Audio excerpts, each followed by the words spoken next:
what I'd like to do now is talk a little bit about DiSC and what it is. So let me just see, with a show of hands, how many of you have ever taken the DiSC assessment? Yes? Oh, wow, great, quite a few of you. Okay, so the cards on your table will give you an access code that you can go online and take it, and it's worth $60, so make sure you take one of those, okay? That's my gift to you for being here and for showing up and showing up for yourself, really. But I'm curious, for those of you who may have heard of it, how many have heard of it but haven't taken it before? Okay, a few of you, all right. How many of you have no idea what I'm talking about? You think it's something about a bad back or a vinyl record or, okay, all right, great. So no worries, at the end of the session you'll understand what it is. So, strong Ds. Now, forgive me for the animal analogies here. There is a book that I don't want you to read, no, but it's actually using animals instead of the real DiSC. I'm using the Wiley DiSC, which is the most valid, the most reliable, most robust, and it's that circumplex model. That's why I wanted to show you the video too. But sometimes, if you don't have a lot of time, this makes a point, right? And so we can think of a lion as somebody who's direct and decisive and really gets things done, takes risks, you know, a go-getter.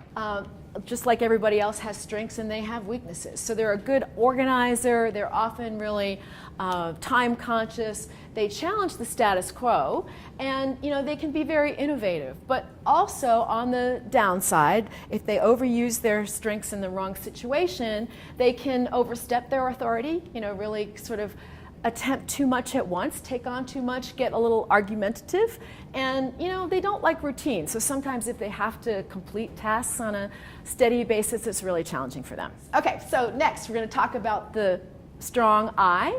It stands for influence, okay? And influence is someone who's enthusiastic, they're trusting, they're often very optimistic, they can be persuasive, sort of your classic people person, right?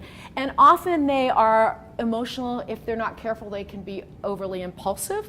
Again, you know, everything is relative. If you're aware, that's how you then work with these things to your advantage. So what they try and do is they shape the environment by persuading other people and influencing other people, hence the word influence, okay? So the I then has a lot of strengths. They're often very creative. They're great at encouraging people. They motivate other people. You know, it's sort of your cheerleader, essentially. And they often have a positive sense of humor.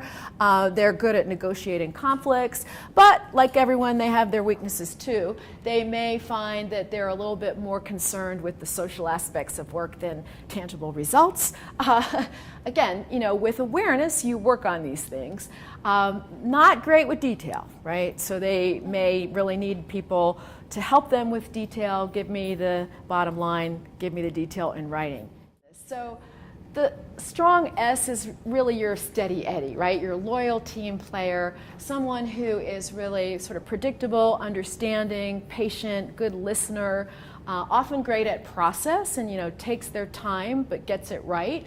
They're a little conflict averse many times, so they're not apt to jump into a conflict with people. They just as soon avoid it. So that's important to understand too. So they can sometimes resist change and take a long time to adjust to change. They can hold a grudge. They can get a little stubborn when they are wronged, if you will, right? And they're sensitive to criticism, so you want to handle them with care. And last but not least, we have the conscientiousness style. And the conscientiousness style is really about accuracy and predictability and quality. And you'll see many times scientists in the lab have a fair amount of C. I do a fair amount of work with the Centers for Disease Control and Prevention, and I see a lot of DiSC combinations in the sciences. Fact finders, very careful, very precise, and so on. And you know, they like to ensure quality and accuracy, again, within the existing circumstances more than someone with a D and I who might really try and change the circumstances. And the C's then are very good at being realistic and sort of giving you that fact-finding perspective on things, and they're conscientious. They're very thorough in their activities. They're the person you want to give the idea to so that they can poke holes in it and, you know, think through all the scenarios and so forth. And they're often good at defining the situation. So their strengths then just like everyone else, sometimes if overused become boundaries. So they need some clear-cut boundaries. They tend to get bogged down in the details. So this is sometimes your analysis paralysis kind of person.